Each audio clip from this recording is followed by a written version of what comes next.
Welcome to Channel 18 News. I'm Jim Rogers. A special crimes unit and Child Protective Services investigation resulted in the arrest of Ch.18 Ford, age 31, of Sulphur Springs. The investigation began when CPS was notified that Ford's newborn baby tested positive for cocaine at the time of birth. Ford was arrested on a warrant at an Industrial Drive address Wednesday afternoon. Ford admitted to drug use during her pregnancy.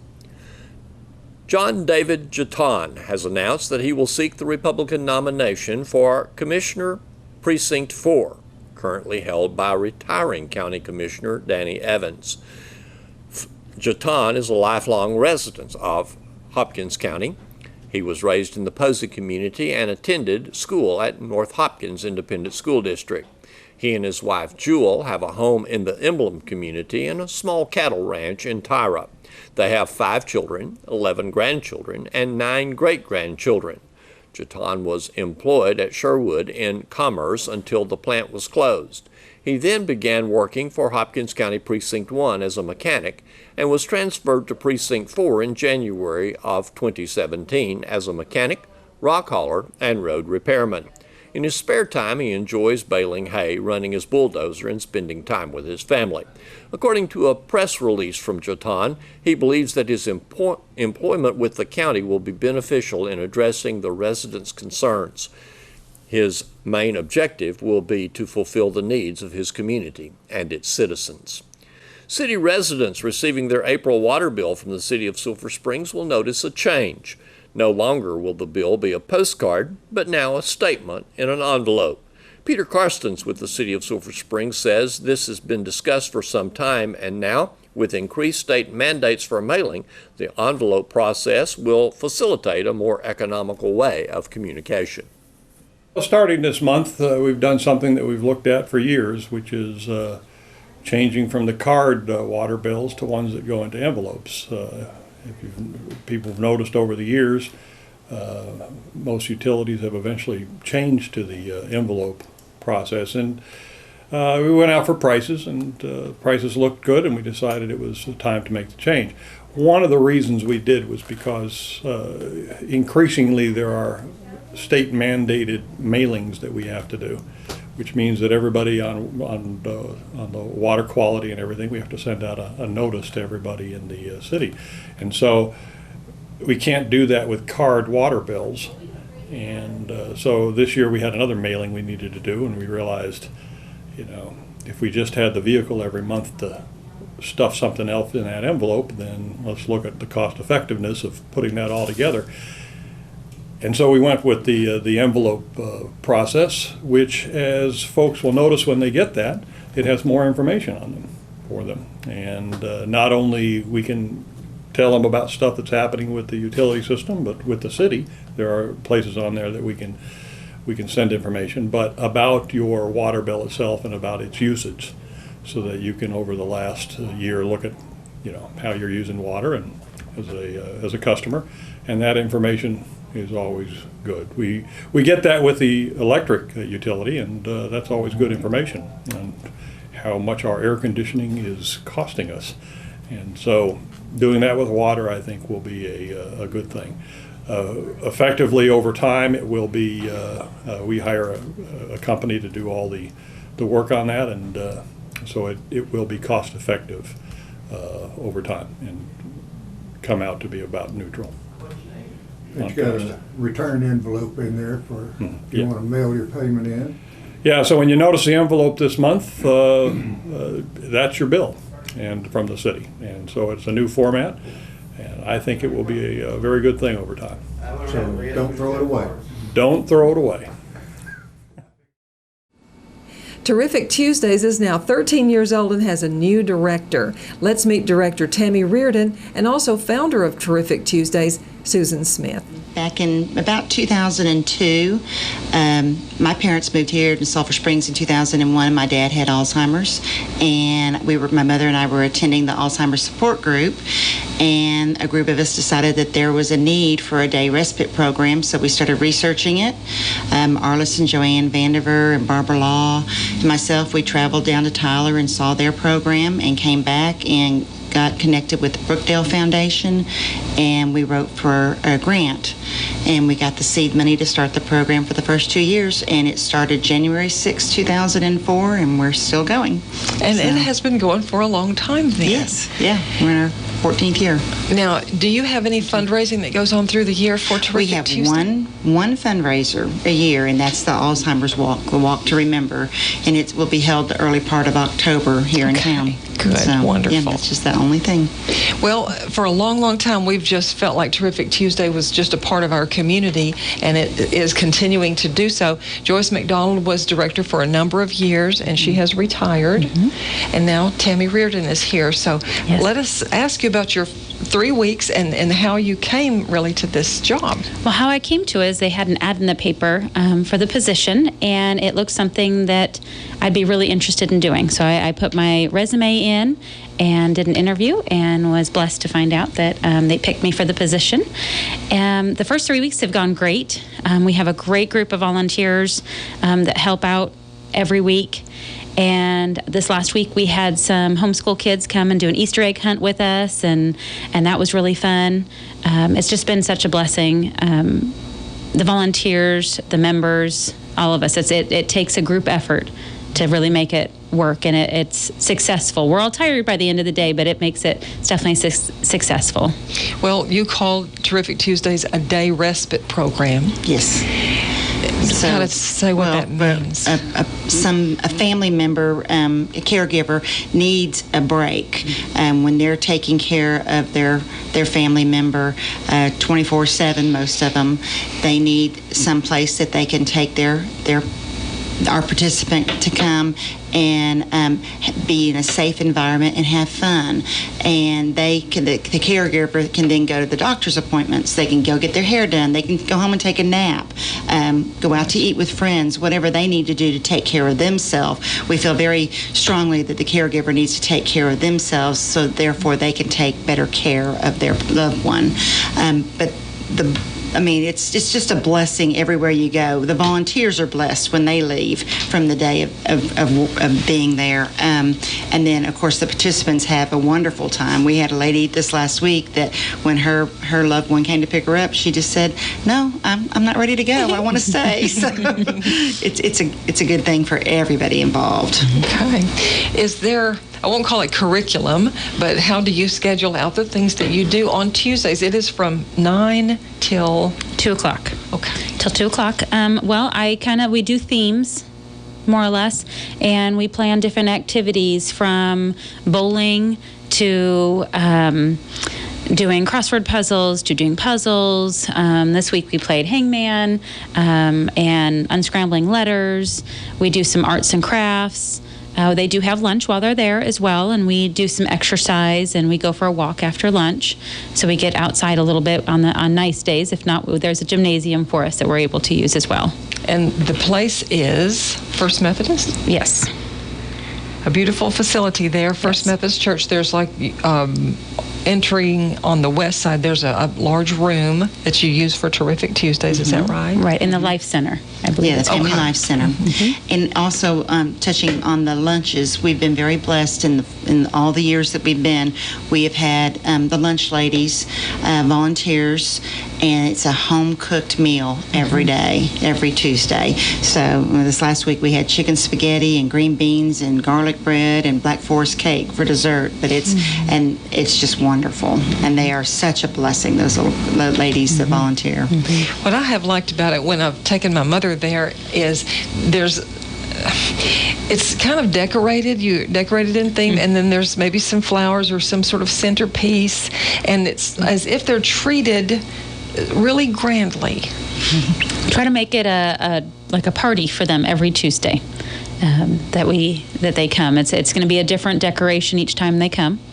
And we have some of the volunteers come at the day before we come on Monday to get it all decorated and all nice and neat for everybody showing up on Tuesday. I know it could not go as well as it does without those volunteers. Yes, definitely. It takes everybody chipping in, for sure. Is there one volunteer per a participant? Yes, it is a one-on-one. We try our best to do that. Sometimes it's it'll be one volunteer that will have extra. That'll kind of be a floater just to make sure. But most of the time, it is a one-on-one situation. Okay. Yes. And there's singing and music also? There is singing, there is music. Like I said, we do exercise. Part of our exercise routine is they play with a beach ball. We call it volleyball. And the members have a great time, all of us do, hitting the ball around and laughing. It's a great time. Great way to start our day every Tuesday. We also have guests that come in. Lonnie Fox will come every once in a while and do karaoke and sing old songs with them. We've had kids come that are taking piano lessons, and they'll come and play the piano for the participants. We have pet therapy dogs that come about once a month, and they come through and let everybody pet. And Wonderful. yeah, just anything and everything we're interested in. Well, this program has really grown and developed from its very start. Yeah. Were you there on day one? I was, with my dad was the first participant, and he was the only one there the first day. So, and now we have about 11 right now Okay. that are active and coming. Do you consistently. have like a limit? Our program is geared. It was designed for 15. Okay. And we have never exceeded that. We've been right up to 15 before. It kind of valleys, peaks and valleys. We'll drop down to 8 and be back up to 13 the next week. You just don't ever know. But yeah, so but we'll if we grew, we deal with it. We could expand. I've heard some participants, let's say daughter or son, maybe something like my age with a parent or like your age, they tell their parent it is like their club or their class. So they really are interested in going. They are. They think it's kind of their day. This is their class, and we don't make anyone feel like they're any different than the volunteers. Everybody's the same. The volunteers participate just as much as the members do, and so there's nobody feeling like they're being watched one-on-one, that this is kind of we have the buddy system, and they stay together for buddies, but not where it feels like one's helping the other one out. Which is maybe a little respite for these participants too, a little change from maybe the routine at home. Also, everything is done except the occasional field trip there at First Methodist. Correct. When you said bowling, you do it there. We do it there. We have our own bowling set. We were playing golf with Easter eggs yesterday or this week. We play a game that they called soccer. I think it's a little closer to hockey, that you can hear the participants, you can hear everybody playing anywhere in that hall. They're having a good time. It's just with some noodles and a beach ball, and they're trying to get it in the goal, and everybody's having a good time. Everyone's worn out at the end, but they're all having a good time.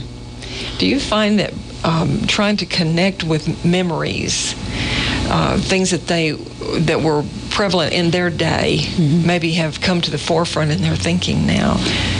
I think that definitely their past definitely comes up, and it's something I try to ask a lot of questions, and we talk about a lot of things. Some days they're better than others, and they remember more than other days. And one thing that I have found in my past is music, having music from their era, something that they like to listen to, that seems to trigger their memory really well as well.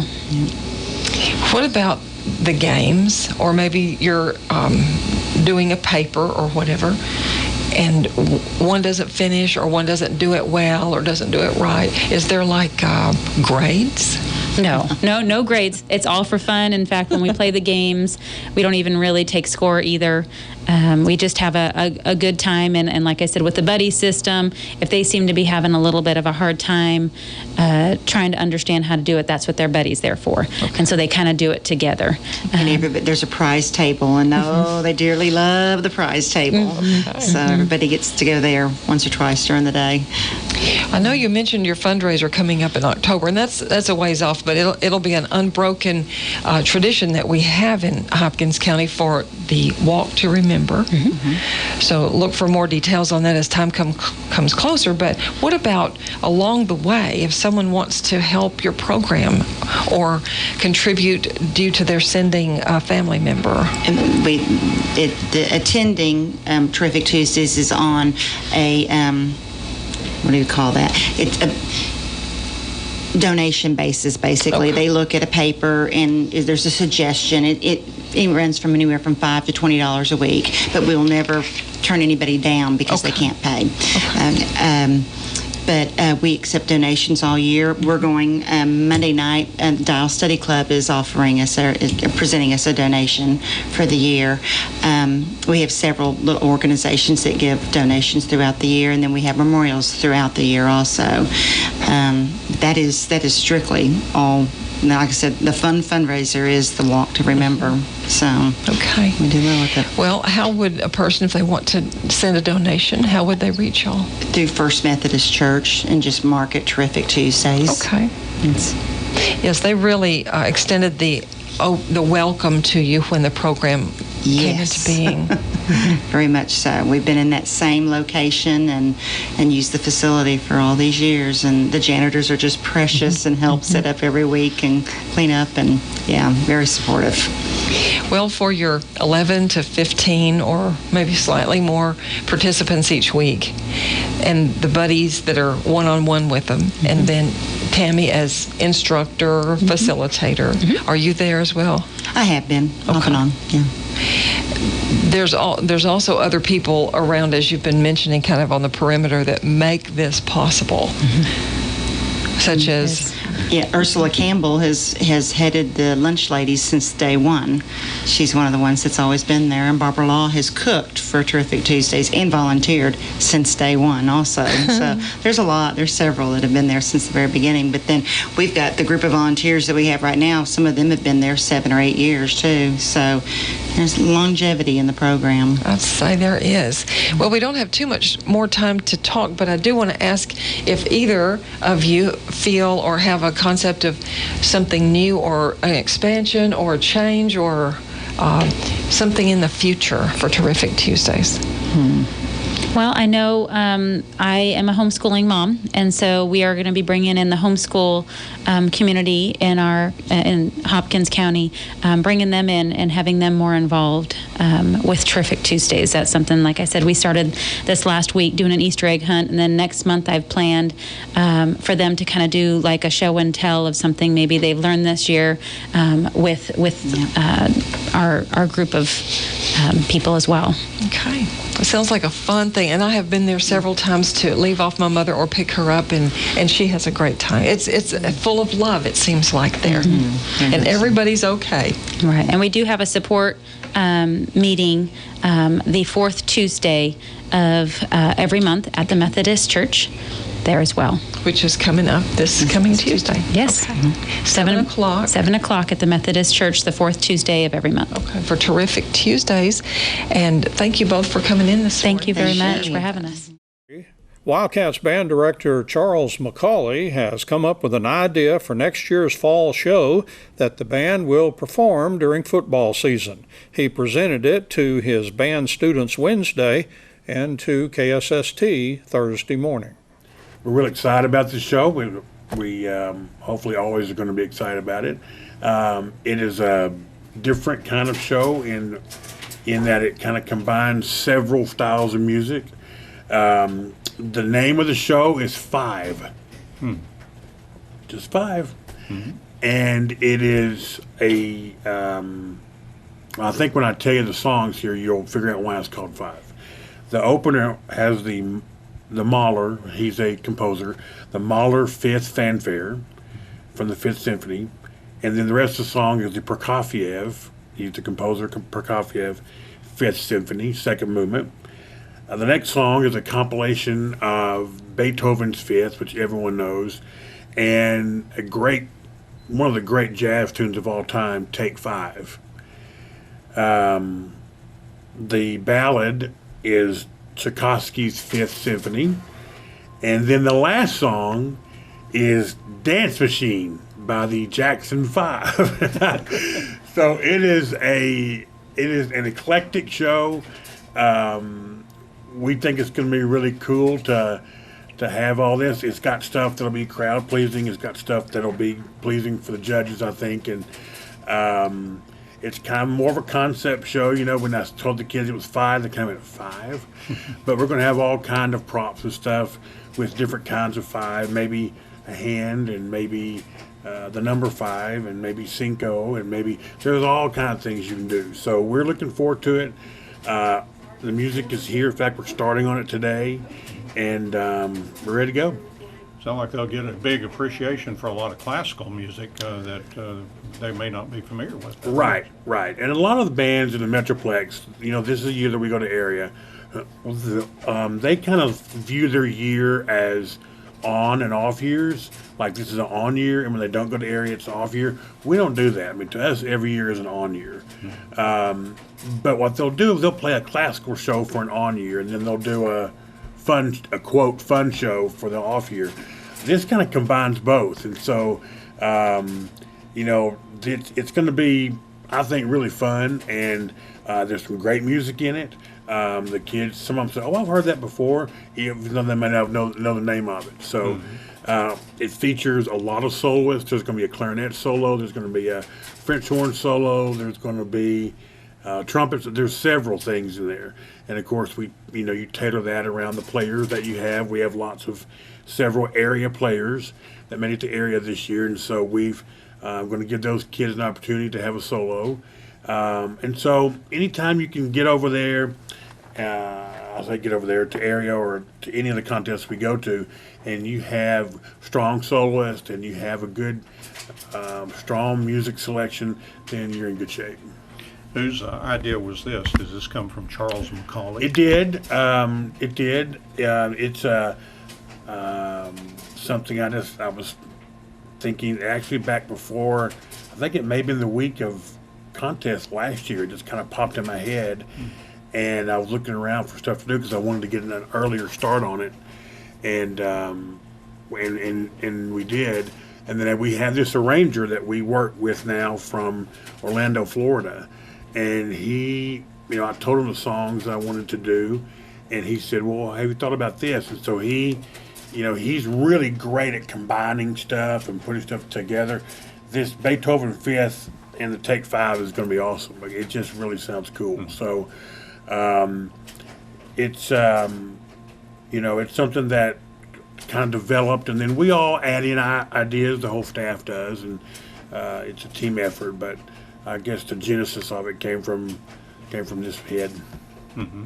How did the kids? Did they buy in? They did. I mean, at first it was kind of like, we're going to do a show called Five.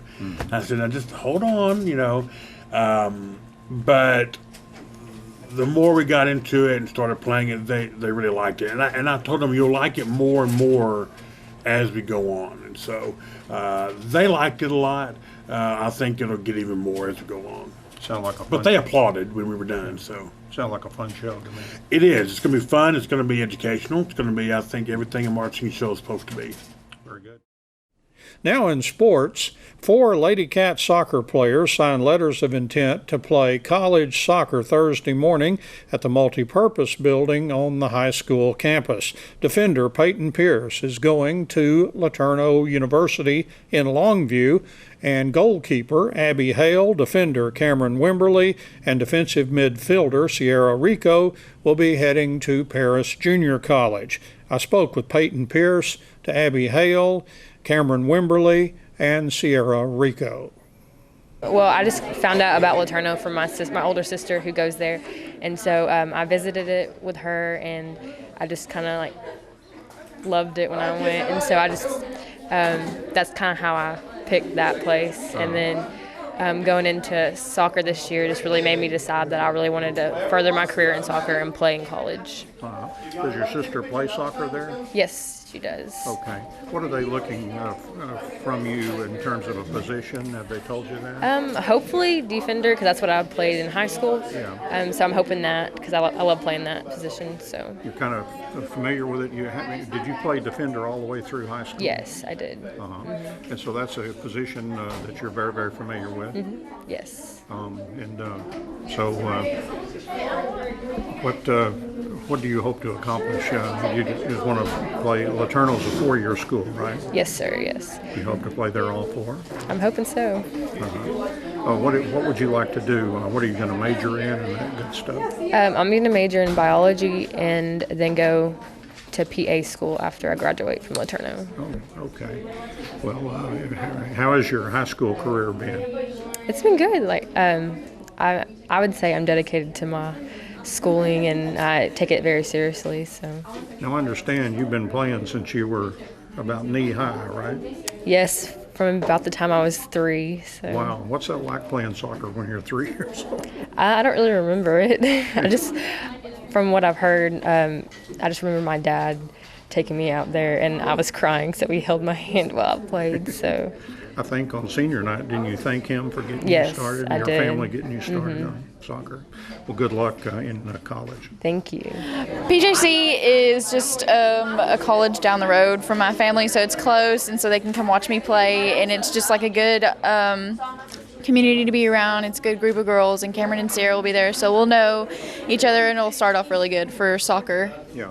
What kind of team are they having? We have a bunch of freshmen coming in and maybe like 2 or 3 sophomores. So it'll be a new start. So we'll get to like mingle and get to know everybody and stuff like that. Well, I would assume you're going to hope to play goalkeeper. I am. I'm hoping to play goalkeeper. Our coach told us that the position is open. So. Oh, good. Okay, so that's a good thing to know, isn't it? And that's something that you're very familiar with. Yes, I am. I'm excited to try out for the spot. When did you start playing keeper? Do you remember that? Probably in 8th grade. In recreational soccer, I got put in the goal, and I just ended up liking it. And then Coach DeLeon told me, he was like, hey, come play for us. And I was like, okay, we'll see how it goes. Did you ever miss being a forward or a defender? Sometimes when we played not so good teams, and I just stood there and I was like, man, if there's something I could do, I would beatbox in the goal, or I'd just play with my fingers or count to 100 or do something to get my mind off from being bored. What's your career goal? What would you like to do when you get all your college done? I would hopefully still like to play soccer after my junior college. I want to be a registered nurse and work as a registered nurse for a year and go back and get my doctoral degree and be a certified registered nurse anesthetist. Now, I know you like PJC, but I think you had some interest, didn't you, also in some 4-year schools? Yes, sir. I had a lot of interest in a lot of good options, and I think I chose the right one with being with PJC and seeing how college life is at first. Get yourself grounded and then go somewhere. Yes. All right. You have any favorites for that, or are you just open to whoever's looking at you? I really liked a Kansas school, Sterling, and I liked LSU, and I liked Texas Southern University, and I liked Texas State, and I liked University of Texas. I'm just hoping to stay close to home. It's been a great high school career for you, hasn't it? I'm excited to see where it goes after high school. I mean, I would give anything to put my jersey on one more time and play for them, but I got to grow up. Well, they came and saw us at a tournament and said they were interested in me. So I went and viewed the campus. I really liked it, felt like home, so decided to take the next step there. It's close to home. Everybody get to see you if they want to. Close to home, taking some of my girls with me, so. Yeah.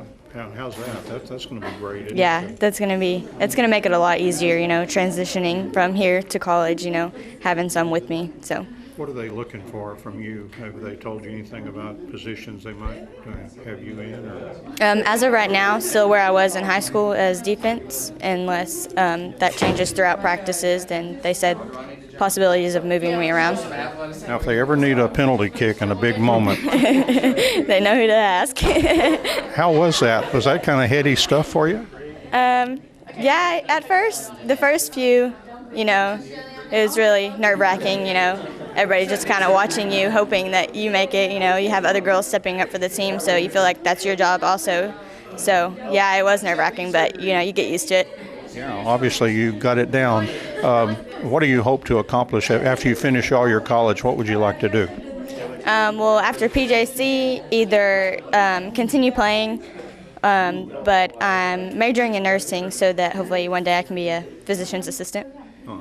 Did you get some interest in some 4-year schools outside of PJC? Yeah, I did, but PJC is what I chose for now. Yeah. You like their coaching staff? They got a good program there? Yeah, they do. I really like them. Now, Abby says they've got a lot of freshmen coming in, so you think you can start right away? I think that if I work hard enough, yes, I can start, but there are a lot of freshmen coming in. I think there's only 2 or 3 returning from last year, so. You guys had a great career, didn't you? Yes, sir. You're going to miss it a little bit? I'm going to miss it. I'm going to miss it a lot. The girls here, the atmosphere here, used to being here. So it's going to be a hard transition, but I think I'm going to like it. I was looking for a school that was close to home, that offered, I was looking for hopefully to get a scholarship, which I got, and so that was a big factor that played in. And the atmosphere at PJC was just very homey. That kind of reminded me of being here. So it was like going but staying at home, kind of. Yeah, it's close to home. That's a good thing. Yes, sir. What about having teammates? That is a big bonus. Cameron, as probably people know, is like my right hand. Going with her is like taking a little piece with me there. So it'll be good to start the season with some of my own girls. What would they like to do with you as far as what position you would play? Like what position I'll play there? Yeah. Well, Coach has told me that he already has me kind of set to play kind of what I played here. Uh-huh. So hopefully I'll play the same thing, but hopefully be able to move more forward with the ball and stuff. Yeah. Yeah, well, you kind of would call you a defensive midfielder. Would Yes, that sir. be accurate? Yes, sir. Okay, and so will you be able to start right away? I honestly don't know. It's a brand new team. As far as I know, only 2 sophomores will be returning. So other than that, there's 22 spots open. So, I mean, it all depends on what I come in and do. They have a pretty good team, coaching staff and everything. You like all that? Yes, sir. I really did enjoy it. When you get out of college, what would you like to do with yourself? Hopefully, I would like to attend a university. If I have the opportunity to keep playing soccer, I'll keep playing. If not, then I'll continue to go on to study. Uh-huh.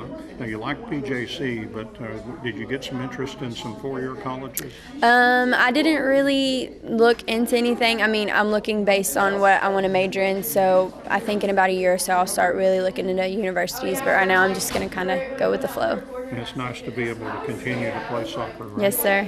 How about your high school career? Are you happy with all that? I'm very happy with how far we went the previous year. I wish we could have gone farther this year, but as everything comes to an end, I'm glad that moving on to something else. But I will miss it here, definitely, for sure. It'll be kind of neat to go to college and Yes, to sir. continue to play soccer. Yes, sir.